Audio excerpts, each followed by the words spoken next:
Assalamualaikum warahmatullahi wabarakatuh. Alhamdulillahi rabbil alamin wal aqibatu lil muttaqin wala udwana illa 'alal zalimin. Asyhadu an la ilaha illallah wahidul halim wa asyhadu anna Muhammadan 'abduhu wa rasuluhul karim. Allahumma fashalli wa sallim wa barik ala hadzal nabiyil karim Nabiyyina Muhammadin sallallahu alaihi wasallam wa ala alihi wa sahbihi wa man tabi'ahu ila yaumiddin. Amma ba'du fa ibadallah ittaqullaha li anna Allah ta'ala yaqulu fi kitabihil aziz wa huwa astaqil qailin ya ayyuhalladzina amanu ittaqullaha haqqa tuqatih wa la tamutunna illa wa antum muslimun. Fa inna ahsanal hadits kitabullah wa khairal hadi hadi Muhammadin wa syarrul umur muhdatsatuha wa kullu muhdatsatin bid'ah wa kullu bid'atin dhalalah. Alhamdulillah, segala puji bagi Allah Subhanahu wa taala, Tuhan semesta alam yang telah memberikan kita nikmatul iman wal Islam wa sihatil badan sehingga kita bisa kembali bermujalasah dalam keadaan sehat wal afiat.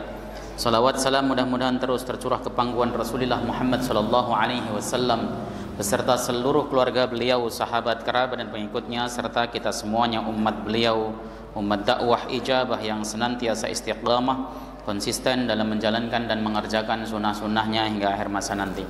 Jamaah sekalian yang dimuliakan oleh Allah Subhanahu wa taala, kembali kita akan membahas kitab Taisirul Alam Syarah Umdatil Ahkam. Kemarin kita membahas atau mengkaji hadis nomor 130 cuman tidak selesai, maka di kesempatan ini akan kita ulang lagi. Mudah-mudahan kajian ini mendapat ridha dari Allah Subhanahu wa taala. Bismillahirrahmanirrahim. Qala al-muallif rahimahullahu taala wa nafa'na bihi wa bi'ulumihi fid dharain. Rabbana shrah lana sudurana wa yassir lana umurana wahlul 'uqdatam min alsinatina yafqahu aqwalana. Al-haditsus tsani was salasun ba'dal mi'ah. Hadis nomor 132 Pak, bukan 130. An Jabir bin Abdullah radhiyallahu taala anhuma, dari Jabir bin Abdullah, semoga Allah ridha kepada beliau berdua. Qala, beliau berkata, jaa rajulun wan nabiyyu sallallahu alaihi wasallam yahdubun nasa yaumal jumu'ah. Ada seseorang datang sementara Nabi sallallahu alaihi wasallam sedang berkhutbah di hadapan banyak orang di hari Jumat. Jadi ada orang masuk masjid sementara Nabi Shallallahu Alaihi Wasallam posisinya sedang berkhutbah. Di dalam riwayat lain, orang ini namanya adalah Sulaik al-Ghatafani. Sulaik al-Ghatafani ini datang ke masjid, masuk ke dalam masjid ketika Rasulullah Shallallahu Alaihi Wasallam sedang berkhutbah. Jadi beliau telat, ya. Maka sering saya katakan bahwa orang jamaah Jumat itu ada dua, dibagi jadi dua. Yang pertama yang disebut dengan man tasihhu bihi sholatul jumu'ah, dan ada man la tasihhu bihi sholatul jumu'ah. Jadi jamaah sholat Jumat itu ada dua. Ada orang yang menjadi titik tolak atau tolak ukur keabsahan sholat Jumat, menjadi syarat sahnya sholat Jumat. Dan ada orang yang tidak menjadi syarat sahnya sholat Jumat. Orang yang menjadi syarat sahnya sholat Jumat, dia wajib mendengarkan khutbah mulai dari pertama kali sampai akhir. Wajib mendengarkan. Dia tidak boleh telat. Khotib ini mulai dari membaca rukun-rukunnya, dia harus tahu. Kalau tidak, maka sholatnya menjadi tidak sah. Kemudian ada orang yang dia sebenarnya tidak menjadi pilar atau syarat di dalam keabsahan sholat Jumat. Ini dia boleh datang bahkan masbuk sholat Jumat pun tidak apa-apa. Ya, dia ketiduran, habis itu bangun-bangun, ya, khotibnya sudah turun dari mimbar, sudah qomat, imam sudah membacakan surat Fatihah, bahkan membaca surat Sabbihis misalnya, kita baru masuk, yang demikian tidak apa-apa, sah sholat Jumatnya. Ya, ini Sulaik al-Ghatafani dalam kategori orang yang kedua.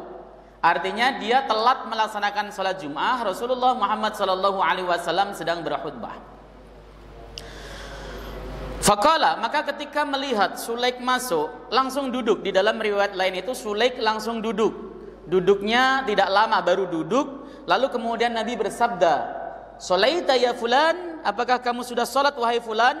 Maksudnya sholat di pinggir masjid atau di mana saja yang ada. Karena para ulama, jumhur ulama, kecuali sebagian ulama di dalam ketika menjelaskan Sunan Abu Dawud mengatakan, ini mayoritas ulama mengatakan sholat yang diperintahkan Nabi adalah sholat tahiyatul masjid. Ya, Sulaik masuk, begitu Sulaik masuk, dia duduk, Nabi mengatakan, "Sholaita ya fulan, apakah kamu sudah sholat wahai fulan?" Kalau redaksi Sahih Muslim, "As-sholaita, apakah kamu sudah sholat?" Kalau redaksinya Sunan Abu Dawud, "As-sholaita qabla an taji'a, apakah kamu sudah sholat sebelum kamu datang?" Ya, qala, maka Sulaik mengatakan, "La, belum ya Nabi." Qala, Nabi mengatakan, "Kum farka' raka'ataini." Berdiri dan laksanakan sholat 2 rakaat. Kalau di dalam Sahih Muslim redaksinya kum fasalli raka'ataini khafifataini. Salatlah 2 rakaat yang ringan. Seperti itu. Wa fi riwayatin fasalli raka'ataini, dalam riwayat lain salatlah 2 rakaat. Ini zahir hadis ya menganjurkan kepada kita untuk tetap mengerjakan salat Jumat pada saat kita masuk ke dalam masjid meskipun khatib sudah berdiri di atas mimbar. Zahir hadis begitu. Tetapi faktanya kalau kita baca jurisprudensi Islam, fikih Islam, itu ulama berbeda pendapat. Ya. Di dalam beristihad, ulama ternyata beda pendapat sehingga melahirkan 2 hukum. Yang pertama, ini kasusnya gini, jika kita masuk ke dalam masjid, khatib sudah berdiri di atas mimbar, apa yang kita lakukan? Apakah tetap sholat sunnah, melaksanakan sholat sunnah tahiyatul masjid atau tidak sama sekali? Kalau lihat teks hadis ini kan jelas, berarti dianjurkan melaksanakan sholat. Tetapi faktanya di lapangan, di tangan para ulama mujtahid, para ulama berbeda pendapat. Nanti akan saya jelaskan di belakang saja. Makna ijmal, makna yang umumnya gimana? Dakhala Sulaik al-Ghatafani. Nah ini tadi saya sebutkan namanya Sulaik al-Ghatafani. Masuklah Sulaik al-Ghatafani al-Masjid an-Nabawiyya, ke Masjid Nabawi, wan Nabi sallallahu alaihi wasallam yahtubun nasa, sementara Nabi sedang berkhutbah. Sulaik masuk ke Masjid Nabawi, dan Masjid Nabawi itu tidak besar. Tidak besar Masjid Nabawi itu. Kalau kita misalnya saat ini ya antum masuk ke Masjid Nabawi yang lama, itu ya area raudhah agak nyamping ke sedikit, luasan dikit sampai masuk ke dalamnya mimbar Nabi sallallahu alaihi wasallam, di luar mimbar Nabi. Ya, artinya enggak gede Masjid Nabawi pada waktu itu. Nah, fajalasa liyasmi al-khutbata. Sulaik ketika masuk lalu dia duduk untuk mendengarkan khutbah. Ya. Atau liyusmi'a al-khutbata, supaya beliau mendengarkan khutbah. Walam yusalli tahiyatul masjidi, dan beliau belum melaksanakan sholat tahiyatul masjid.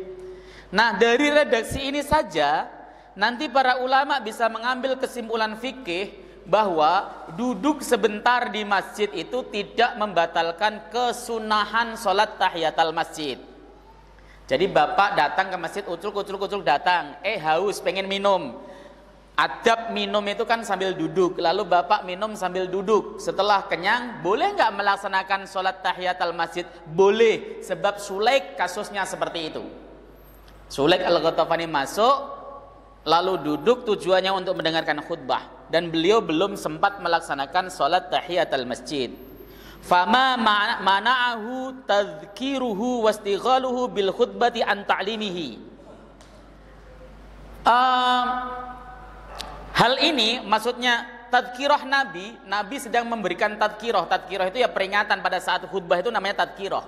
Makanya khutbah itu kenapa kok sebagian ulama atau jumhur ulama, bukan sebagian ulama, jumhur ulama mensyaratkan atau menjadikan wasiat takwa sebagai rukun. Jumhur ulama. Ya, wasiat takwa, kecuali mazhab Hanafi. semua ulama, Tarjih Muhammadiyah dalam HPT sekalipun menjadikan wasiat takwa itu sebagai rukun. Artinya menyebutkan wasiat takwa harus dibaca pada saat kita melaksanakan khutbah. Ya, madhab Syafi'i, madhab Ahmad, madhab Malik, wasiat takwa harus. Kenapa? Karena redaksinya di dalam hadis sahih itu wa yudzakkirun nasa, dan Nabi melakukan tadzkirah, nasihat kepada jamaah. Nah, tadzkirah yang paling utama adalah mengingatkan orang untuk bertakwa kepada Allah Subhanahu wa taala. Supaya dia taat kepada Allah Subhanahu wa taala, rajin ibadah, itu tadzkirah yang paling utama. Maka tadzkirahnya Nabi sedang memberikan nasihat dan beliau sibuk berkhutbah, tetapi ini tidak menjadikan Nabi terhalang untuk memberikan pengajaran kepada Sulaik Al-Ghatafani. Ini padahal yang diajarkan Nabi kepada Sulaik ini bukan perkara wajib, perkara sunnah. Tetapi Nabi itu pengen umatnya itu tidak hanya mengerjakan perkara wajib saja, tapi juga perkara sunnah. Sebab sunnah itu ribah, keuntungan. Sementara perkara wajib itu dia adalah ra'sul amwal atau modal. Kalau kita hanya mengerjakan yang wajib saja, itu cuman balik modal, nggak dapat untung. Nabi anjurkan kepada Sulaik untuk mengerjakan sholat. Makanya Pak, sholat sunnah itu kenapa pelaksanaannya begitu mudah? Supaya kita gampang dan mau mengerjakan. Sholat sunnah kita mampu berdiri, boleh dikerjakan dengan duduk. Misalnya bapak yang tua-tua misalnya, atau yang muda juga boleh. Habis melaksanakan sholat maghrib pengen ba'diyah kok malas berdiri, boleh duduk, boleh. Bahkan lebih bagus sholat sunnah sambil duduk daripada tidak mengerjakan sama sekali. Makanya dipermudah. Dalam kondisi kita buru-buru, saya pengen buru-buru mau pergi, nganterin anak, nganterin istri, bawa mobil misalnya, belum sempat sholat ba'diyah maghrib, maka sholat ba'diyahnya boleh dikerjakan di dalam mobil dalam posisi isyaroh semampunya, meskipun tidak menghadap kiblat. Itu sholat sunnah. Nabi itu sering mengerjakan sholat sunnah di atas kendaraan. Kendaraannya menghadap kemana saja, tidak masalah. Itu kenapa dipermudah? Supaya kita gemar mengerjakan sholat sunnah. Ya kayak puasa. Kalau puasa wajib, kita nggak niat di malam hari, itu tidak sah puasanya. Nabi mengatakan malam yubayyiti syiyam qablal fajri fala siyamalah. Siapapun orang yang tidak menginapkan puasanya sebelum fajar, maka puasanya tidak sah. Tapi coba puasa sunnah, kita niat jam 8 saja sah. Kita misalnya nih bangun, waduh kelupaan nih, ini mestinya saya sunnah puasa, tapi saya nggak niat semalam, bahkan nggak sahur. Lalu ya udah saya niat puasa saja, sah. Selagi belum sampai zuhur. Kalau sampai zuhur kok niatnya kebangetan itu. Ya, hanya saja madhab Hanafi masih boleh habis zuhur itu. Ya, itulah ulama ketika mereka mendapati nas, mereka bisa berbeda, ada alasannya. Nanti akan saya jelaskan sedikit ketika membahas masalah perbedaan itu. Ya, jadi Nabi tetap memberikan pengajaran kepada Sulaik untuk mengerjakan sunnah. Bal khatabahu biqauli sholaita ya fulan, bahkan beliau itu mukhatabah, memberikan bercakap-cakap dengan Sulaik, dengan ucapannya, apakah kau sudah sholat wahai fulan? Ini menunjukkan khutbah Jumat itu boleh, atau khotib itu boleh menegur jamaahnya, atau boleh memberikan jawaban atas pertanyaan yang diajukan jamaahnya. Ya, khutbah yang begitu sakral sampai nggak berani nolah-nolah, ya sekarang kita aja ya. Wes pokoknya sakral banget begitu kan. Ya sakral, khutbah Jumat ada rukun-rukunnya. Tapi di zaman Nabi tidak seperti itu. Orang bertanya kepada Nabi, dijawab sama Nabi. Orang minta sama Nabi, diminta doa sama Nabi, didoakan sama Nabi. Nabi, kemarau panjang melanda Madinah ya Nabi.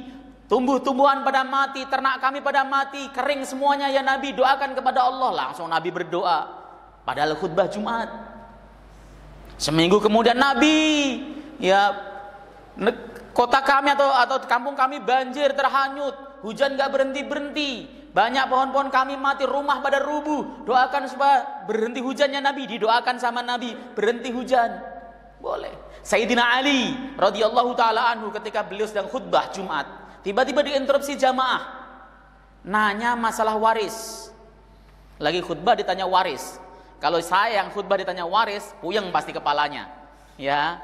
Waris itu dulu saya hafal furudul muqaddarah, dawil furudnya sampai detail-detail masalah aul dan sebagainya. Ya masalah mimbariyah, masalah-masalah ada menetapkan usul masalah itu di luar kepala karena syarat lulus dulu harus begitu.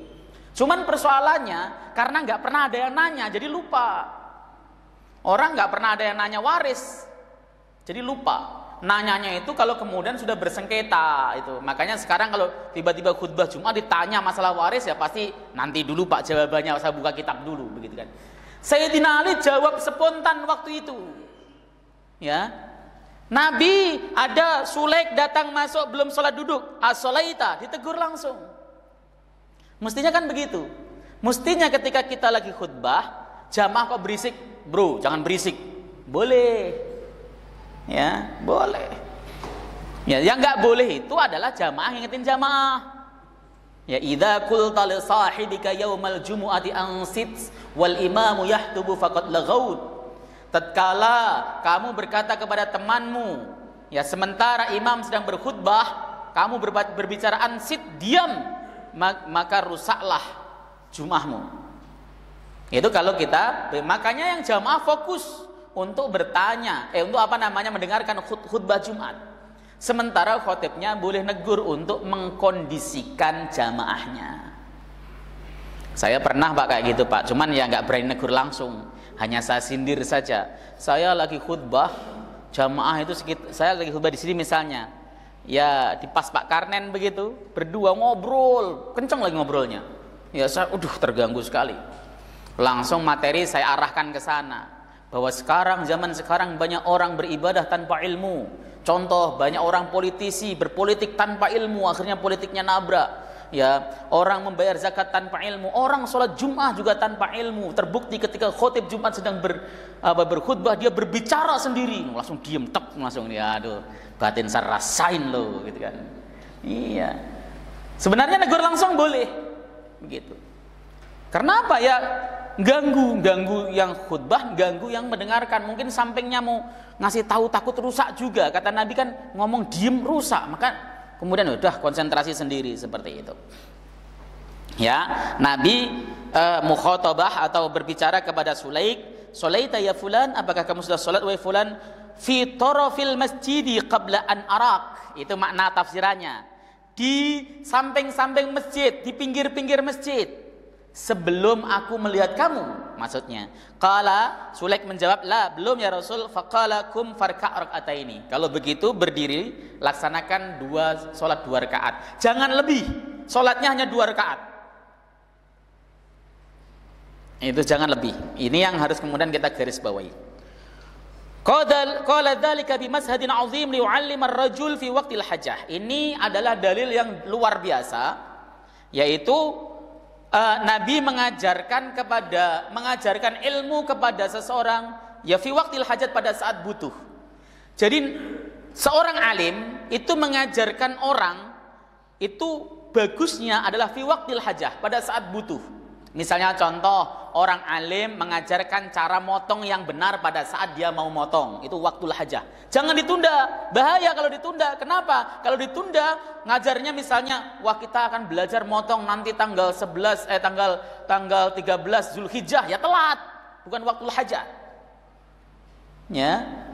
Misalnya kita mau bahas masalah kurban, tetapi nanti tanggal 14, ya telat, sudah bukan waktul hajat. Tujuan diajarkan itu karena memang ada hajat, ada kebutuhan. Belajar manasik itu sebelum berangkat haji, pulang dari pergi haji kok diajarin manasik, itu tidak waktul hajat. Ya, seperti itu. Liyakuna ta'lim aman musa'an bainal hadirin, supaya pengajaran ini menyeluruh kepada para hadirin. Jadi hadirin semuanya tahu, oh ternyata disunahkan setiap masuk masjid sunnah tahiyatul masjid. Usahakan Jangan sampai kita masuk masjid tidak sholat tahiyatul masjid. Itu pernah disindir oleh Rasulullah SAW sebagai orang yang menjadikan masjid sebagai jalan. Salah satu tanda kiamat itu Pak, diterangkan dalam Sunan Abu Dawud, adalah orang yang menjadikan masjid sebagai jalan. Maknanya masuk ke dalam masjid tidak sholat tahiyatul masjid. Itu namanya menjadikan masjid sebagai jalan. Usahakan untuk sholat tahiyatul masjid. Meskipun sudah duduk lupa, tinggal berdiri untuk mengerjakan sholat tahiyatul masjid. Ikhtilaful ulama, perbedaan para ulama. Ada perbedaan para ulama. Ikhtilafal ulama fi man dakhala al-masjid wal khatibu yahtubu. Ulama berbeda pendapat terkait orang yang masuk ke dalam masjid sementara khatib sedang berkhutbah. Padahal kalau kemudian kita lihat, atas tadi itu kan jelas, ya, sharih, sahih. Tapi kenapa para ulama bisa berbeda pendapat? Ya, sekali lagi, nas itu ada dua ya, Quran sama hadis. Nas itu ibarat bahan mentah, ya. Mau jadi makanan apa tergantung kokinya. Kokinya itu ulama mujtahid. Ya. Buku resepnya madhab Hanafi, madhab Malik, madhab Syafi'i dan madhab Ahmad berbeda-beda Pak. Ya. Madhab Hanafi misalnya, beliau lebih suka menggunakan ra'yunya dibanding dengan menggunakan hadis dhaif. Madhab Malik misalnya, meskipun ada hadis sahih, tetapi kalau tidak diberlakukan atau tidak diamalkan penduduk Madinah, maka hadis sahih ini tidak boleh diamalkan. Madhab Syafi'i misalnya, madhab Syafi'i itu beliau hanya menggunakan hadis sahih di dalam penetapan hukum dan menolak mutlak hadis dhaif. Beliau lebih suka menggunakan qiyas dibanding dengan hadis dhaif. Madhab Ahmad, beliau lebih suka menggunakan hadis dhaif daripada qiyas. Karena beda-beda resep inilah, maka konklusi hukum itu bisa beda-beda. Yaitu yang saya kemudian pengen ajarkan kepada kita semuanya. Ayolah kita itu dalam beramal, kita yakini bahwa amal kita sesuai dengan sunnah Nabi SAW. Tetapi tidak mengklaim kita satu-satunya. Tidak menjustifikasi orang yang berbeda dengan kita itu tidak sesuai dengan sunnah Nabi. Saya kalau ngaji begini tiba-tiba sering ditanya, terus yang di sunnah nabinya seperti apa Ustadz? Lu dua-duanya itu ngamalin sunnah nabi sebenarnya. Kayak ini nanti, dua-duanya itu ngamalin sunnah nabi. Baik itu Al-Quran maupun hadis. Nah kita pelajari. Ada kasus, ada orang masuk ke dalam masjid, imam lagi khutbah. Hal yusalli tahiyatul masjid au yajlisu wa yunsitu lil imam. Apakah dia itu masuk lalu sholat tahiyatul masjid, ataukah dia duduk untuk mendengarkan imam, diam dan mendengarkan imam? Fadhahaba Syafi'i wa Ahmadu wa ashabul hadis ila anna al-mashru'a lahu salatu. Menurut madhab Syafi'i, madhab Ahmad dan ashabul hadis, ulama pakar hadis semuanya, yang disyariatkan adalah sholat sebagaimana hadis di atas tadi. Solat yang disyariatkan. Mustaddalina bihadal hadis, dia berdalil, mereka berdalil dengan hadis ini. Tadi Sulaik Al-Ghatafani tadi hadisnya. Wa bihadisin, dan dengan hadis idza jaa ahadukum yaumal jumu'ati wal imamu yahtubu falyarka' rak'ataini. Ini hadis yang kedua. Tatkala salah satu di antara kalian datang ke masjid di hari Jumat sementara imam khutbah, maka solatlah 2 rakaat. Itu hadis yang digunakan oleh para ahli hadis. Namun wa dhahabal Maliku wa Abu Hanifata ila annahu yajlisu wa la yusalli. Namun pendapat Malik dan pendapat Abu Hanifah yang sunnah itu duduk dan dia tidak usah sholat. Ya, mustaddalina biqaulihi ta'ala, mereka berdalil dengan Quran. Bahkan apa dalilnya? Wa idza quri'al Qur'anu fastami'u lahu wa ansitu la'allakum turhamun. tatkala diperdengarkan Quran, Pak, kata Quran di dalam ayat ini, nanti Bapak boleh baca tafsir Ibnu Katsir, tafsir Tobari, itu maknanya khutbah. Kata Quran di sini. Maka khutbah itu ya Quran. Kalau ada khotib nggak bisa baca Quran, ya bukan khotib namanya, ceramah bebas. Kalau ada khutbah kok tidak ada Qurannya, berarti ceramah bebas. Kan ada tuh, karena dia profesor doktor tapi bidang ekonomi, ya, lalu kemudian dia khutbah baca Qurannya amburadul, kayak anak Iqra baru Iqra 4 atau Iqra 5 misalnya. Itu bukan khutbah. Khutbah itu Quran yang nyebut Allah, wa idza quri'al Quran al-khutbah Quran. Makanya Quran jadi rukun. Khutbah harus ada Quran, dan Qurannya tidak boleh sepotong ayat, atau sepotong ayat itu ayat dipotong. Ya, tidak boleh. Harus ayat yang penuh dan tuntas. Ya minimal ya ayyuhalladzina amanu taqullaha haqqa tuqatih wa la tamutunna illa wa antum muslimun, itu tuntas. Maka kalau saya khutbah biasanya di akhir khutbah pertama selalu baca wal asri. Yang pertama selalu mengingatkan diri saya tentang arti penting waktu. Yang kedua adalah itu Quran utuh jelas. Wal asri innal insana lafi khusrin illa ilal ladzina amanu wa amilus solihati wa tawassaw bil haqqi wa tawassaw bis sabr. Itu sering saya baca. Tujuannya ya khutbah itu Quran. Begitu, Pak. Nah, dulu itu ketika Rasulullah khutbah, ada orang dagang pada kabur jamaahnya, ya, untuk beli baju, beli apa dan sebagainya. Maka Allah menegurnya ini, ya, menegur supaya tetap mendengarkan. Idza quri'al Quran fastami'u lahu ansitu, itu dalilnya. Oh iya, tatkala khutbah sedang dikumandangkan, diam dan dengarkan dan diamlah supaya kalian dapat rahmat. Wal hadisu dan wahadisun, dan hadis dalilnya lagi, mereka pakai hadis, idza qulta li sahibika ansit yaumal jum'ati faqad laghaut, tatkala kamu berbicara kepada temanmu diamlah di hari Jumat, maka telah rusak Jumatannya.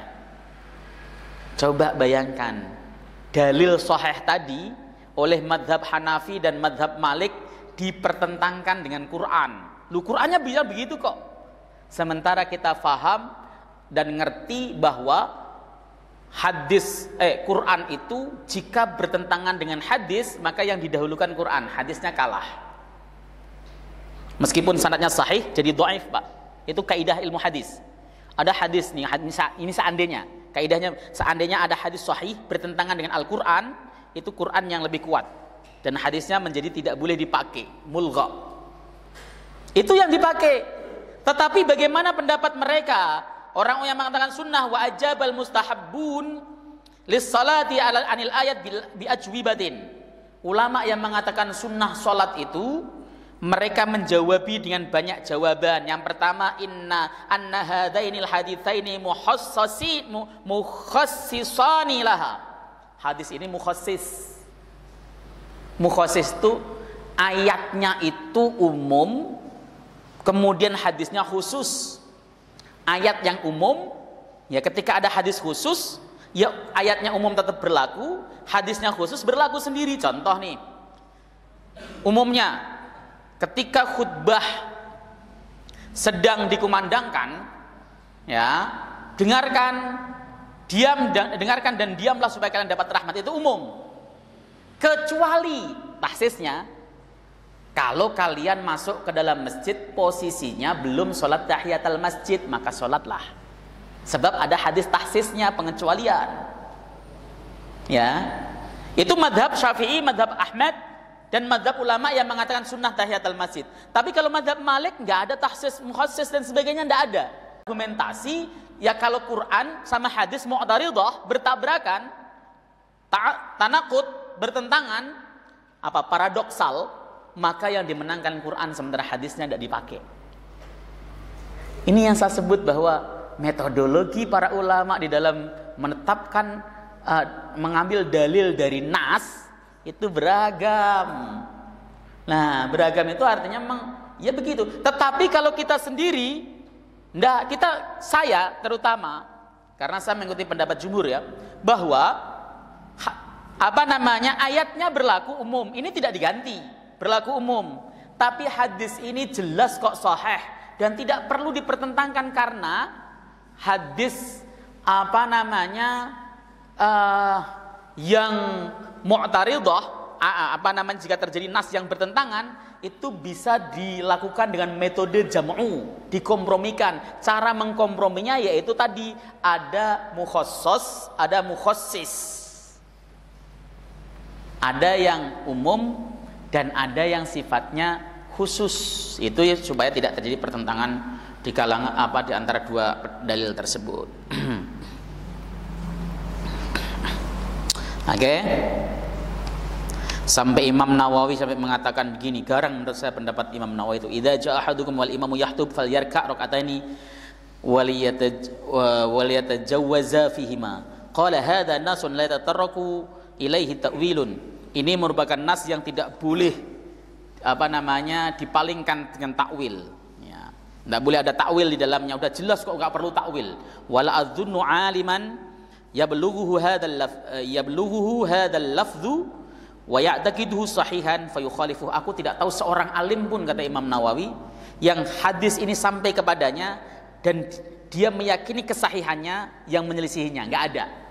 Saking kerasnya Imam Nawawi ya, ini hadisnya sahih. Ya jelas, sorry, tidak perlu ditakwil-takwil lagi. Wong denger aja langsung faham. Ya makanya ini pendapat yang diikuti oleh jumhur ulama. Ya kalau kita boleh berkata ya, karena Imam Nawawi madhabnya Syafi'i gitu kan. Kalau madhab Malik ya mungkin argumentasinya beda. Ma yu'khad minal hadis, apa yang diambil dari atau pelajaran apa yang bisa diambil dari hadis? Yang pertama, masru'iyatu khutbatayil jum'ati. Disyariatkan dua khutbah Jumat. Khutbah Jumat itu 2, tidak boleh 1. Kalau 1 nggak sah. Syariat. Sholat Jum'ah tanpa khutbah nggak sah. Sholat Jumat tanpa khutbah nggak sah. Sholat Jumat khutbahnya nggak sah, sholatnya juga nggak sah. Karena 2 ini mutalazimain, 2 perkara yang talazum, saling berketerkaitan satu sama lain. Khutbah bagus, rukun dipenuhi, sholatnya imamnya amburadul, nggak sah juga khutbahnya. Jadi 2 hal ini talazum, saling berketerkaitan. Imamnya bacanya bagus, hafid. Yang khutbah tadi profesor fisika misalnya, baca Qur'annya amburadul, rukun-rukunnya nggak kena dan sebagainya, batal sholatnya. Itu serius. Ya, disyariatkan 2 khutbah. Beda sholat Id. Sholat Id itu khutbahnya nggak sah, sholatnya tetap sah kalau sholatnya sah. Wong nggak khutbah juga nggak apa-apa kok. Misalnya contoh di Mubasyirin, ternyata khotibnya berhalangan hadir.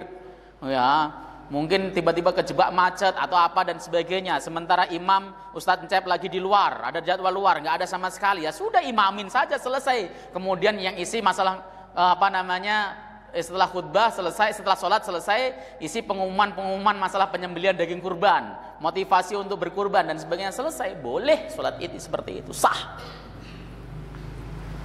Ya. Nah, para ulama beda-beda sholat Id khutbahnya, ada yang 2, ada 1. Muhammadiyah milih pendapat yang 1 karena tidak jelas alasannya, karena tidak ada nas yang sharih yang menyebutkan kata 2 dengan sigot mufrad semuanya. Tapi jumhur ulama memang berpendapat 2. Ini khilaf ya, tarjih milih pendapat yang 1. Biasa kayak gitu. Enggak khutbah juga enggak apa-apa. Tapi anehnya amplopnya gedean khutbah Id daripada khutbah Jumat. Aneh kan? Khutbah itu tuh sebenarnya, salat itu sebenarnya paling nyaman salat Id itu ya, apalagi tanggung jawabnya enggak terlalu besar. Ya sholat selesai, kemudian khutbah nggak usah panjang-panjang. Khutbah itu apalagi Idul Adha 10 menit selesai. Kenapa? Yang urgen nyembelih daging kurban. Udah saya ulangi berkali-kali, yang urgen itu nyembelih daging kurban. Antum baca dong kitab-kitab fikih. Di kitab fikih itu diajarkan kita ketika mau berangkat sholat Idul Adha perut kita kosong, belum kemasukan Makanan, tujuannya apa? Begitu pulang dari sholat id, perut kita kemasukan daging kurban yang penuh barokah. Jadi daging, jadi darah, jadi tenaga, sehat. Kita barokah, hidup kita, ibadahnya rajin, dimasukin daging kurban. Lah ini kan enggak, kita dari rumah ya memang lapar, tapi pulang ya lontong sayur lagi. Ya, itu serius. Sebab apa? Daging kurban dibagikan jam 3 sore, kelamaan. Ya, yang kedua, khutbah Idul Adha itu disunahkan, dianjurkan lebih pagi daripada sholat Idul Fitri. Idul Fitri itu kalau bisa agak siangan. Kenapa? Supaya orang yang belum bayar zakat fitrah bisa bayar zakat fitrah dan sah. Kalau Idul Adha kan nggak ada zakat fitrah. Tujuannya supaya daging kurban disembelih cepat. Jam suruk itu jam 6:10, jam 6:20 udah mulai aja langsung. Khotibnya belum datang tinggal. Iya. Loh, ini kita ngajarin baik loh. Selesai khutbahnya, kalaupun ada khutbah 10 menit maksimal 15 menit, nggak usah ngalor ngidul. Udah selesai, poin selesai. Lalu kemudian potong daging kurban. Nah, makanya sebenarnya kenapa kok lama ya? Karena dititipin panitia. Kan sunahnya potong sendiri, tetel sendiri, ya semuanya dicuci sendiri, silahkan kalau mau gitu. Tapi kalau panitia ya memang agak lama, resiko. Apalagi antum nitipin daging kurban, uang tetelnya nggak ada. Nah itu paling lama itu. Ini supaya tahu kita. Jadi sedikit intermezzo tentang masalah pelaksanaan sholat atau khutbah Idul Fitri maupun Idul Adha. Kemudian yang kedua, istihbabu rak'atai tahiyatil masjidi wa ta'akkuduha. Ya, sunnah mengerjakan 2 rakaat tahiyatul masjid dan muakkadnya. Artinya ditekankan. Sunnahnya itu muakkadah. Ya. Kalau bisa jangan pernah ditinggalkan. Kalau lupa tadi misalnya kita sudah duduk, berdiri lagi tidak apa-apa. Dianjurkan mengerjakan sholat tahiyatul masjid. Ada yang nanya, Ustadz, saya subuh udah agak telatan datang. Kalau saya melaksanakan sholat tahiyatul masjid dan sholat qobliyah subuh, maka saya terlambat. Mana yang didahulukan? Sholat tahiyatul masjid itu Pak, sholat apapun, sholat 2 rakaat yang kita kerjakan pada saat masuk masjid itu disebut tahiyatul masjid. Tahiyatul masjid itu penghormatan terhadap masjid. Penghormatan masjid itu sholat 2 rakaat, sholat apapun yang Anda kerjakan. Maka mengerjakan sholat qobliyah subuh itu include sholat tahiyatul masjid, gitu. Kerjanya sholat qobliyah subuh. Kenapa? Sudah include dengan tahiyatul masjid, gitu. Kemudian yang ketiga, faedah yang ketiga, annal julusal hafifa la yudhibu waqtaha wa sunniyataha. Sesungguhnya duduk yang ringan sebentar, gak lama-lama, itu tidak menghilangkan waktu sholat tahiyatul masjid dan kesunahannya. Li'anna ar-rajula jalasa fa amarahu an-nabiy sallallahu alaihi wasallam ayyaquma wa yusalliya. Ada orang tadi Sulaik al-Ghatafani datang duduk, Nabi memerintahkan untuk berdiri dan sholat. Itu menunjukkan duduk itu tidak menjadikan batal sholat tahiyatul masjidnya. Begitu. Yang nomor 4 faedahnya jawazul kalam halal khutbati lil khatib wa man yukhatibuh. Ya, bolehnya berbicara pada saat khutbah bagi khatib dan orang yang diajak bicara sama khatib. Ya. Ya, tadi apakah Anda sudah sholat? Belum. Jawab itu boleh. Ya, itu seperti itu boleh. Jadi jangan sakralkan. Saya kemarin khutbah di suatu tempat. Ada bapak-bapak ngajakin saya makan, ceritanya. Saya makan, yuk makan Ustaz. Ngajakin di warung, tiba-tiba diajakin di warung. Setelah makan, dia ngomong, Ustaz, khutbah yang kemarin dulu, wah Ustaz khutbahnya bagus, anteng, nggak ini sebagainya. Terima kasih Pak, saya bilang gitu kan. Khutbah yang kemarin sebelum Ustaz itu, masa dia pas khutbah duduk di antara dua khutbah, dia minum Ustaz, batal itu, kata dia. Saya dengerin dia ngomong panjang lebar sambil emosi kan. Kenapa alasan batal Pak? Ya karena khutbah itu kan seperti sholat. Jadi kalau minum ya batal. Oh begitu. Kalau khutbah seperti sholat Pak, berarti ketika khutbah harus menghadap kiblat, jangan menghadap ke timur. Kalau menghadap ke timur berarti batal sholatnya Pak. Dia diem kan. Pak, khutbah itu boleh minum. Kau haus, minum. mau namanya khotib Jumat, ya. Ya, terus apa namanya? Apakah ada ulama yang mengatakan batal? Tidak ada satupun ulama yang mengatakan batal. Ya, yang kurang adab itu kalau pas lagi khutbah makan. Coba pas lagi khutbah tiba-tiba makan padang. Nggak adab itu namanya. Begituin. Ya. Jadi aneh-aneh saja nganggap khutbah itu ya khutbah beda dengan salat. Salat itu ada syarat-syaratnya. Sama khutbah syaratnya harus suci, salat juga suci, tapi khutbah tidak disyaratkan menghadap kiblat. Khutbah boleh makan, boleh minum, boleh ya. Misalnya contoh Bapak tiba-tiba drop, mengalami tremor, lalu Bapak kemudian nyomot satu pisang goreng kalau disediain, boleh. Yang nggak boleh itu menurut saya ya makan nasi padang tadi. Ya, bisa memutuskan kebersambungan khutbah itu. Tapi kalau minum saja enggak usah dipersoalkan. Ustadz minumnya sambil berdiri dalam keadaan hajat darurat, enggak masalah minum sambil berdiri. Wong Nabi juga pernah kok. Sayyidina Ali dalam Sahih Muslim, ya beliau itu pulang dari safar, beliau minum sambil berdiri, ditegur sama sahabat. Dia mengatakan, aku pernah melihat Rasulullah SAW melakukan ini saat beliau datang dari safar, kehausan, belum minum sambil berdiri, tapi adabnya tetap sambil duduk, ya enggak apa-apa gitu loh. Ini dipahami. Bicara ya enggak apa-apa, yang penting secukupnya. Ya, nomor 5, Nabi sallallahu alaihi wasallam yaskutu an khata'in yarahu fi ayyi halin. Nabi tidak pernah diam ketika melihat kesalahan dalam keadaan apapun. Pada saat khutbah sekalipun salah, ya ditegur. Tapi Nabi itu negurnya bijaksana. Nggak seperti kita yang negur pakai emosi. Yang negur itu nyakiti. Ada orang lain melakukan ibadah, misalnya salah, ya kita tegur. Ya bisa nggak kita menegurnya itu tidak menyakiti? Apalagi kalau persoalannya itu khilafiyah. Saya kasih contoh Pak, negur yang menyakiti itu begini. Ada orang berwudu, lalu kemudian sudah berwudu, dia buka ininya lalu dibasuh ubun-ubunnya. Orang di sampingnya ngomong, "Bus, wudumu nggak sah." Tangannya disapluk begitu, yang betul tuh diusap semua kepalanya. Ini nggak adab, itu khilafiyah. Madzhab Syafi'i boleh kok. Begitu aturan. Kalau mau ngasih tahu yang enak, Bapak itu sah versi Syafi'i, tapi kalau menurut madhab lain nggak sah Bapak. Supaya Bapak sempurna, ibadahnya sah semuanya, oleh para ulama ngusapnya semuanya. Itu kan enak, nggak nyakitin perasaannya. Ya, ada juga orang yang ketika habis sholat dia doa ngangkat tangan, disamplok lagi, pluk, bid'ah. Itu khilafiyah. Kalau mau negur jangan begitu. Pak, hadis yang menjelaskan masalah doa mengangkat tangan ba'da sholat itu tidak ditemukan yang sharih.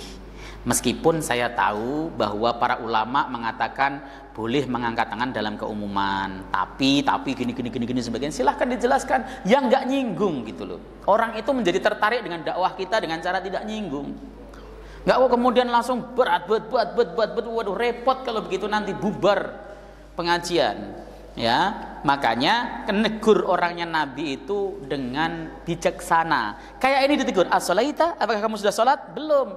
"Sholat 2 rakaat, berdiri sholat 2 rakaat." Itu kan tidak nyakitin. Ya. Negur tuh begitu. Apalagi yang kita tegur orang tua. Orang tua jadi imam sholat, bacaannya nggak pas, itu repot negurnya Pak. Ditegur gimana? Ya Allah ya Rabbi. Saya itu sering kayak gitu tuh. Dulu waktu saya pulang dari pesantren, ya dapat imam yang sudah tua, bacaan tabbat yada salah lagi. Tabbat yada abi lahabi wa tab ma aghna anhu maluhu wa ma kasab. Saya selanarong tuh sampai ya Allah. Gitu kan, dalam hati saya itu ya Allah. Tapi saya tetap di belakang beliau untuk melaksanakan sholat jamaah. Tetap pokoknya enggak setiap beliau sholat jadi imam, saya di belakang tepat. Ya. Hingga suatu hari belum tiba-tiba memasrahkan sendiri, "Mas Rifai, sekarang Mas Rifai yang jadi imam ya, saya sudah tua, saya sudah nggak merasa sudah nggak sempurna lagi bacaannya." "Yo siap," saya bilang gitu kan. Jadi dulu wejangan dari Pak Guru saya, Syekh saya itu begini. Ketika kamu dakwah di kampung, ada orang kampung sana itu sudah dianggap sebagai orang yang sesepuhnya, kok salah bacaannya, jangan kamu malah nggak datang ke masjid, ya. Atau tiba-tiba kamu debat di tempat itu. Ibarat Beliau mengibaratkan gini, ibarat mobil, dia itu mobil bis yang lajunya pelan, mudah rombeng bisnya ini. Sementara kamu Mercy di belakangnya. Yang paling bagus adalah tetap di belakangnya sambil sekali-kali kasih sen, kling kling kling kling kling kling sambil di belakangnya. Nanti kamu akan dikasih jalan untuk ke depan. Tapi kalau kamu nyalip asal-asalan, bis tadi geser ke kanan sedikit, kamu masuk jurang. Ya, kalau kamu nggak di belakangnya, kamu nggak akan pernah bisa nyalip. Oh begitu, itu betul sekali ternyata. Itu repot. Nah, negurnya bagaimana? Saya pernah ketemu juga dengan seorang imam masjid yang ketika sujud kakinya nggak nempel di bumi pernah. Repot ini kalau gini nih. Akhirnya, ya saya temui orangnya, baik-baik saya gandeng, gitu kan. Mohon maaf Pak Ustadz, Pak Kiai, mohon maaf. Sekali lagi mohon maaf sekali. Ya itu nggak ada orang Pak, saya temuin, saya ajak ke kamar masjid itu, mohon maaf sekali dalam wawasan fikih saya mungkin tidak seberapa, sujud model seperti itu tidak sah Pak Kiai, bilang kita. Nah, apakah ada referensi lain yang mengatakan sujud seperti itu sah? Kalau seandainya sah ya saya ikut, misalnya begitu. Ya beliau kemudian, oh ya maaf Ustadz saya itu, ya meskipun saya tahu seandainya beliau menjawab saya ikut Imam Rafi'i, ya saya diam, tetapi saya coba kemukakan, oh ya udah, alhamdulillah mau ketika kita menyampaikan dengan baik, bijaksana. Jadi menegur orang itu ada adabnya. Itu yang namanya nasihat. Bapak tahu bedanya nasihat dengan mencela? Nasihat itu disampaikan dengan cara baik, mencela itu disampaikan dengan cara tidak baik. Kontennya sama. Tetapi ketika kita sampaikan dengan cara tidak baik itu namanya mencela. Tapi kalau kita sampaikan dengan baik, dengan adab, dengan etika, itu namanya nasihat. Ya. Yang terakhir, alla yazida fi sholati ala rak'atain li'annahu la budda min insati lil khatib. Salatnya jangan lebih dari 2 rakaat. Salat tahiyatul masjidnya tadi ketika datang khatibnya sedang dalam keadaan khutbah. Karena apa? Karena yang harus kita lakukan adalah diam dan mendengarkan khotibnya sehingga kita mendapat rahmat dari Allah Subhanahu wa taala. Saya rasa begitu. Hadis nomor 332 sudah selesai. Ada muskil atau pertanyaan? Silahkan. Silakan Pak. Waalaikumsalam warahmatullahi wabarakatuh.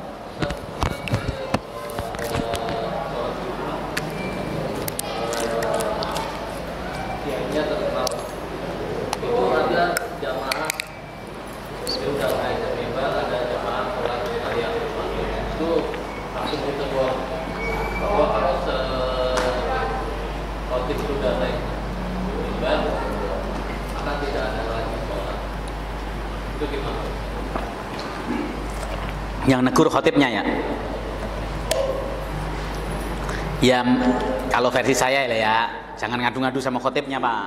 Nanti takutnya diomongin sama khotibnya kan nggak enak juga. Kalau versi saya kurang bijaksana.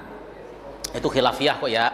Tadi sudah sampaikan khilafnya. Mungkin Pak Khotib itu fahamnya pendapat Malik sama pendapat Abu Hanifah. Ya sementara makmum yang baru datang pahamnya pakai Syafi'i ataupun yang lainnya. Atau versi Tarjih Muhammadiyah tetap sunnah kok.